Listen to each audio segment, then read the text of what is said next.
नमस्कार। आज की इस वीडियो में हम बात करेंगे केवीएस रिजल्ट्स को लेकर। जैसे कि आप सभी को पता है टीजीटी पीजीटी का केवीएस रिजल्ट्स वह आपका आउट हो चुका है और अगर कट ऑफ की बात करते हैं तो कट ऑफ भी आपकी हाई कट ऑफ यहाँ पे गई है। तो इतनी उम्मीद नहीं थी भी जितनी कट ऑफ गई है।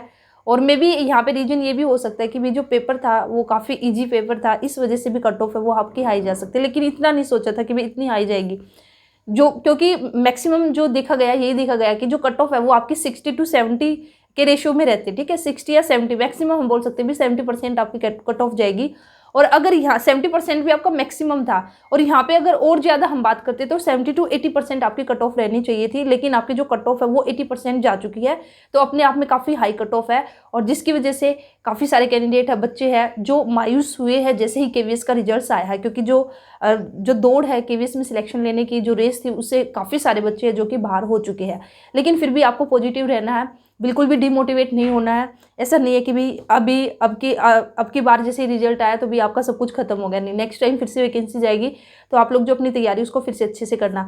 लेकिन आज की इस वीडियो में जो बात मैं यहाँ पे जो मेन मुद्दे वाली बात है ये है कि भाई जो केवीएस के पेपर जो लीक हुए थे, हम सभी को पता है कि भाई ये खबर आई थी कि भाई जो पेपर है लीक हो चुका है। और लीक होने के साथ साथ कुछ कैंडिडेट थे जिसके नेम आए थे, और जिसमें से अगर यहाँ पे कैंडिडेट की बात करती हूँ और काफ़ी अभी चर्चा में वह कैंडिडेट दिनेश नाम का कैंडिडेट है और उसका रोल नंबर है।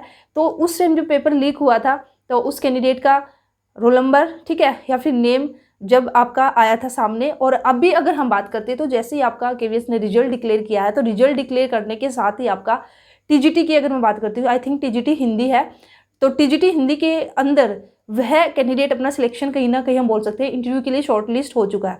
क्योंकि उस टाइम उससे लीक पेपर हुआ तो वहाँ पे भी उसका नेम था और अब इसमें रिजल्ट्स में भी उसका नेम आना, तो ये अपने आप में काफ़ी कंफ्यूजिंग वाली सिचुएशन है। ठीक है, या फिर एक तरह से कहीं ना कहीं यहाँ पे थोड़ा सा भी अगर ऐसा है कि भी जो रिजल्ट्स है उसके साथ अगर छेड़छाड़ की गई है तो ये बिल्कुल ही गलत होगा। और ये गलत किन के साथ होगा? जो मेहनत करने वाले बच्चे हैं।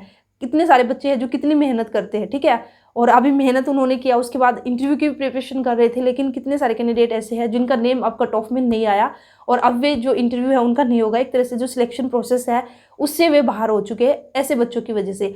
अगर देखिए अगर ऐसा सच में है, अभी इस बात का पता चलेगा, धीरे धीरे पता ही चल जाएगा कि भाई ये इसमें कितनी सच्चाई है। ठीक है, अगर ऐसा सच में हुआ है तो यहाँ पे केवीएस को ध्यान देना चाहिए। ठीक है, केवीएस को भी देखना चाहिए कि भाई अगर सच में ऐसा हुआ है तो प्लीज़ ऐसा नहीं होना चाहिए। क्यों? क्योंकि इससे जो मेहनत करने वाले बच्चे हैं कहीं ना कहीं वे बिल्कुल डिमोटिवेट हो जाएंगे और आगे भी एक तरह से मेहनत करना छोड़ देंगे। ठीक है, और अगर इस तरह से अगर सिलेक्शन होगा, अगर ऐसे बच्चे का सिलेक्शन हो जाएगा तो फिर केवी के लिए भी बेनिफिट नहीं रहेगा। जो हम एक अपने देश को, समाज को जो हम आगे बढ़ाना चाहते हैं, तो इस तरह के टीचर है वो बिल्कुल भी बच्चों को अच्छी शिक्षा नहीं दे पाएंगे। तो मेन यही है कि भाई अगर धांधलेबाजी हुई है तो डेफिनेटली इसका कुछ ना कुछ सोल्यूशन होगा और पता चलेगा। और अभी के लिए फ़िलहाल आपको यही मैं बोलना चाहूँगी कि भाई बिल्कुल भी आप डिमोटिवेट ना हो, ठीक है, निराश ना हो, और आप अपने और स्टेट लेवल पर जो आपकी वैकेंसी जाएगी उसकी तैयारी कर सकते हो। या जैसे ही आपकी नेक्स्ट फिर केवीएस के अंदर वैकेंसी जाएगी तो उसके लिए अपनी अभी से अच्छे से तैयारी कर लीजिए, अपनी इतनी जमकर तैयारी कीजिए कि भाई अगर आपकी बार कट ऑफ 140 प्लस गई है तो आपका टारगेट ये होना चाहिए कि भाई नेक्स्ट टाइम मैं कोशिश करूँगा कि 160 प्लस स्कोर करूँ। ठीक है, तो इस तरह से आप नेक्स्ट टाइम के लिए अभी से अपनी तैयारी उसको स्टार्ट कर दीजिए। और जो खासकर अगर मैं यहाँ पे बात करूँगी तो कितनी ही अगर फीमेल कैंडिडेट की बात करती हूँ, ठीक है, तो फीमेल है वो इतना मेहनत करके, और स्पेशली जो मैरिड है, बच्चों को भी संभालना, घर को भी संभालना, और फिर इतना मेहनत करना, और इतनी मेहनत करने के बाद भी अगर उनका कट ऑफ में नेम नहीं आएगा तो उन पर क्या बीतती होगी। और सबसे ज़्यादा देखिए, अगर कट ऑफ में नेम ना आए तो भी चल जाए, ठीक है, कट ऑफ हाई गई तो भी चल जाए, तो वहाँ पे हम बोल सकते हैं कि भी पढ़ने वाले बच्चे ज़्यादा है, पेपर था जो आपका उसका जो लेवल था वो भी इजी था। तो ये सब बातें अपने आप में सही है। अगर ऐसा रीजन है तो फिर हमें कट ऑफ भी हाई नहीं लगेगी। लेकिन अगर ऐसे बच्चे हैं जैसे कि अभी मैंने आपको बताया पेपर लीक हुआ और वहाँ पे जो बच्चे हैं, ठीक है, ऐसे बच्चे अगर इस तरह से आगे बढ़ेंगे और इस तरह के बच्चों की वजह से अगर कट ऑफ हाई जाएगी तो यहाँ पे फिर सोचने वाली बात है, यहाँ पे विचार करने वाली बात है। और केवीएस को भी यहाँ पे पूरा ध्यान देना चाहिए और उनको कोशिश करनी चाहिए कि भी ऐसे कैंडिडेट्स का बिल्कुल भी सिलेक्शन ना ले। ठीक है, और फाइनली लास्ट में be positive, hope for the best और अपने नेक्स्ट एग्जाम की प्रिपरेशन कीजिए।